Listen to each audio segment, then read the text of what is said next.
Halika rito, meron sa'yo papakita. Iilan sa quality sasakyan ba gagamitin? Pang travel, pang negosyo, road trip pa. Buti na lang dito napatpad ka na. Hello, what's up mga bossing? Welcome to Surplus Pinas. This is Ian. Kamusta tayong lahat dyan? And mayroon na naman tayong featured unit. At ito nga ang DA17W Top of the Line Series. Shoutout kay Boss Edmar. Okay, siya ang umorder ng unit na ito. At naka off-road concept po ito. Although simple lang yung design na napili ni Bossing. Hello boss, at yan na, ready na yung unit. And going Aklan, Kalinga ang ating unit mga boss. Napakalayo, Northern Luzon po yan aabot. So yan po ang overall. Papakita natin ng pinaka naging setup ni Bossing. At syempre ano yung mga feature ng unit niya.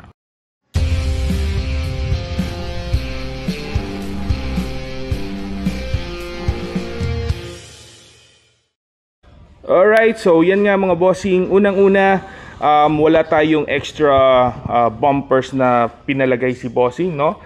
So as much as possible gusto niyang i-preserve yung natural beauty ng kanyang DA17W. So sa harap, wala tayong masyadong binago. May mga cutout lang tayo dito.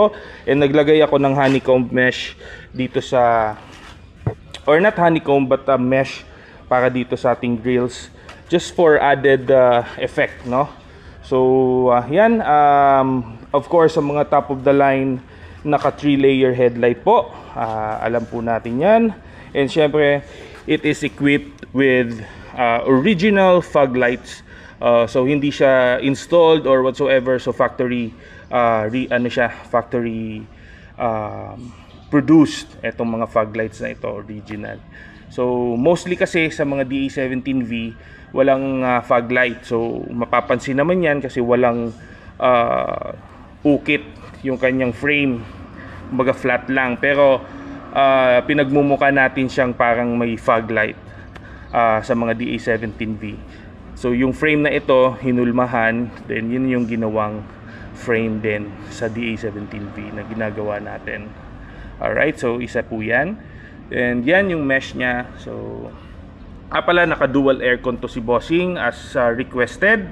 Since gusto ng mga anak niya, I think is syempre malamig yung ambience sa loob. So yan, nagpa dual aircon si Bossing. So with that, added cost po yun. At nagdagdag din tayo ng added parts tulad ng condenser. Pinalakihan natin yan. So brand new yan. So medyo although magastos ng konti, pero I think yung gusto na ni Bossing ang masusunod dyan. And anyway, sabi nga ako naman magbabayad kaya okay lang. So yun nga ang ating sa dual aircon. So papakita ko sa loob mamaya. So of course yung mga top of the line, may kasabay po yan ng mga chrome garnish na original. So eto, naglalagay din tayo niyan sa DA17V. Alright, so as accessories. So alam natin yan na yung mga na-release natin recently na DA17V, meron din po yan. Alright, okay. So isa sa feature ng mga top of the line, syempre yung kanyang side mirror. Meron siyang corner signal lamp. So yan, okay. And sa side profile, ayan, wala masyadong yan, simple na simple yung syempre nagkaroon tayo ng fender flares as requested ni Bossing, since medyo naka-offset ang kanyang mga gulong. So pagdating sa tires, speaking of which, gumamit tayo ng 13-inch mag wheels, semi-offset. Alright, so naka mud terrain tires tayo. Ayan po.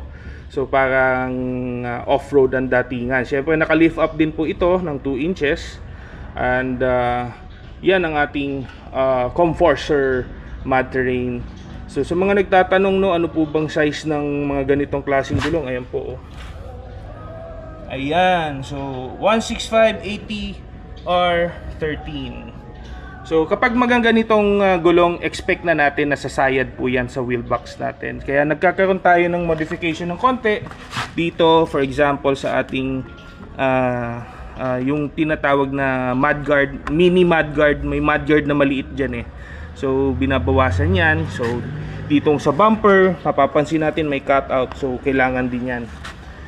So yan po sa mga magpaplano na mag-install niyan na naka-standard pa, so yun po yung mga typical na kailangan natin gawin. Alright, pagdating naman sa likod, yan, isarado muna natin. Yan. So nagpalagay si bossing ng additional ladder. Okay, so for so may reinforcement tayong ginawa dito. So plate ang ginamit natin, hindi siya individual bolted. So at the back nito, meron ding another plate. So parang inipit siya with rubber protection sa ilalim. Okay? So yan, isa po yan sa pinagawa ni Bossing. Of course, meron tayong install na Japan original, ayan, Japan original top load carrier. At syempre, shoutout kay Dodong Laagan, yan, si Tropang Dodong. Sino bang hindi nakakilala kay Dodong? Diba? Isa lang naman yan sa pinakasikat na vlogger dito sa Davao ng mga ganitong unit. So, siya ang nag-provide ng ating Mammoth fit out system. This is a 180 degrees awning. So yan po, hindi ko na bubulat-latin, papakita ko na lang yung mga awning na naka open sa kukuha tayo sa vlog ni Dodong, of course with the indulgence of Dodong Laagan. Alright, sige, ayan po, ayan ang brand ng ating top load. So 180 degrees, so typically ang mga awning dito lang sa that is 90 degrees lang. So this one, medyo yung halos kalahati ng view ng sasakyan, kalahati ng side is naka-cover talaga. So yan ang 180 degrees ng Mammoth. Alright, shout out. So yan, sa interior naman tayo, very simple lang. So yan, brown and gray combination. So with black felt. Ito yung ating dual aircon. So nag-coincide siya dun sa mga original design ng ating unit. So sa Japan pa kasi yan ang mga accessories tulad nito. So yan, na timing. So yan, wood accent, which is yun din naman yung prefer ni Bossing. Gusto niya din yung may mga wood accent. So that's why may brown tayo sa upholstery. Alright, so ito, manibela natin. Actually naka-stitch na ito before pa in Japan pa. So hindi ko na tinanggal. So medyo nilinis natin ng gusto kasi medyo may kadumihan nga. So until now, actually meron pa ding stains. Pero yan ang original niya. So hindi ko na tinanggal kasi medyo astig naman siya tingnan. Ayos na ayos yung dashboard natin. So naka Android stereo tayo. Alright, with 4GB memory. Yan po yung 7-inch variant. So meron din tayong dashcam, ito, and then rear view pa din at the same time. Alright, so yan ang kabuuan ng interior natin mga bossing. So syempre yan, all power window ang mga top of the line, syempre naman. So dual power slide ang unit natin. So ito, ayan, papansin natin, left and right meron siyang stepboard also. Okay, so start natin yung unit. Let's nasa na yung push start button ang mga W series bossing. So isa yan sa ating susi. Wait lang mga bo. Alright, start natin.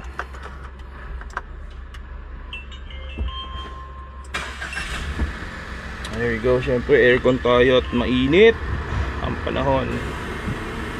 Babiyahin na kasi ito mga boss, no? Dadali na ito ng Luzon. Ayan, so meron tayo ditong head unit for OBD reading. Ayan po, ito din, pinili din to personally ni Bossing, no? So meron tayo ditong RPM, ECT, the temperature and the voltage, and syempre ang tachometer. Yan ang ating head display sa ating OBD. So naka pre-scanning, so may real-time viewing ng temperature. Yun lang naman ang mostly habol ng mga client natin na nagpapalagay nito, real-time monitoring ng temperature niya. So yan, of course fully automatic ang ating mga DA17W. Minsan may nag-i-inquire sa atin mga boss, no? Teka lang, ano natin para ma-explain ko naman ng maayos. Meron nag-i-inquire sa atin mga boss ng DA17W naghahanap, and then at the same time is gusto nila manual transmission. Unfortunately, wala pong dumarating na manual transmission, lalo na sa mga W series, no. Due to the reason na doon sa Japan kasi pag manual transmission, most probably nasa mid-end or low-end yan siya. Since nga yung mga W series most top of the line series sila. Meron din namang W series na mid-end. So ibig sabihin naka-push start button siya, pero wala siyang feature ng W series tulad ng power sliding door. Alright, wala sa mid-end yan na W. Then yung ano pa bang feature na wala sa kanya? Fog lights, wala siyang stock fog lights. So pero although meron siyang frame na nakaabang doon, same naman ng bumper ng top of the line, pero wala siyang fog light na naka-install. So mag-i-install ka pa ulit. And ano pa ba ang kaibahan? So most sa interior, parehas na parehas lang. May mga plastic doon sa likod, mga interior plastic panel. So isa yan sa wala sa V series, no. Kapag ano, kasi ano magkakatalo talaga mga boss, no, sa presyo. So medyo may kamahalan yung mga W series. Tulad nito, nag-start kami ni Bossing sa I think 450k sa unang setup na napag-usapan namin. And then later on, nagpadagdag na si Bossing ng awning, yan, yung mga ladder, yung mga accessories pa na tulad nitong mga OBD. So mga in-add-on niya ni Bossing lahat. So medyo may kamahalan compared to mga DA17V na yung mga top of the line ng DA17V is around 330k for basic setup, then 350 sa mga 4-wheel drive, then add-on na lang. So nasa line of 300 plus pa. So medyo may kamahalan yung mga W series. So yun nga. Oy, shoutout nga pala kay Master Jojo ng Master Garage. So naka DA17W yan si Master, okay? Ayan, promote lang natin, no? US Lube na tayo mga bossing. US Lube ang ating ginagamit sa mga change oil natin. So ini-encourage natin yung mga customer na all the way US Lube na ang gamitin na sa mga langis natin. Mapa ATF, mapa engine oil, gear oil. So yan, isa sa pinakamagandang oil na may experience yung mga bossing. Alright, shoutout sa Master Garage Philippines. So yun. And ano pa ba? Wala na ba tayong nakalimutan? Anyway, pag may mga question pa kayo sa unit, pwede nyo akong i-message mga boss, no, sa ating page Surplus Pinas on Facebook anytime, and makikita ko yan. Minsan delay lang tayo mag-reply sa dami din ng nag-i-inquire, pero I'll do my best na ano, wala din kasi akong admin at ibang taong nag-a-access. So for safety na din, kasi mahirap, baka merong actually meron na nga, mag-ingat din tayo sa mga magpapanggap, okay, identity theft na si Ian. So make sure na magbi-video call tayo always sa mga kausap natin. Talagang kailangan makita natin sila, siya ba talaga yung nasa video, siya ba talaga yung kausap natin, baka ibang tao yan. So ingat po tayo, lalong-lalo na bago magkaroon ng monetary transaction. So yun, sige, ayos. So eto ang shoutout ulit kay Boss Edmar ng Kalinga. So eto na nga, excited na to. Actually may pangalan na dito si Bossing eh. So excited na siya. So yun ang ating kabuuan ng DA17W setup ni Boss Edmar. So meron pa tayong tinatapos another unit. Yun naman is 4-wheel drive top of the line. Papakita natin para yan kay Boss Jeb, yung matagal nang umorder sa atin at matagal naghintay ng unit niya. Alright, so isa ding top of the line yon. So i-vlog din natin yon soon. And then syempre meron din tayong Jimry na binibuild ngayon. So ayan, pasilip ko lang sa inyo, ayan, oh. Ay, mamaya na. Baka ma-spoil eh. So anyway, may Jimry tayo, DA17V na ginagawa. And then, meron din tayong DA64 na malapit ng matapos. Going to Bacolod kay Ma'am Evelyn. Shoutout kay Ma'am Evelyn. Ayan, actually medyo nape-pressure na ako dyan. Kasi may deadline na si Ma'am. At na-delay tayo dahil nga yung bracketing niyan is iba compare sa ibang sa DA17 brackets pagdating sa front installation. Anyway, so yun muna, humahaba na yung video natin. Bye bye for now. This is Ian once again of Surplus Pinas mga bossing. Kita-kits tayo sa next video. Ingat po parate, drive safe, and babuhay po kayong lahat mga sir.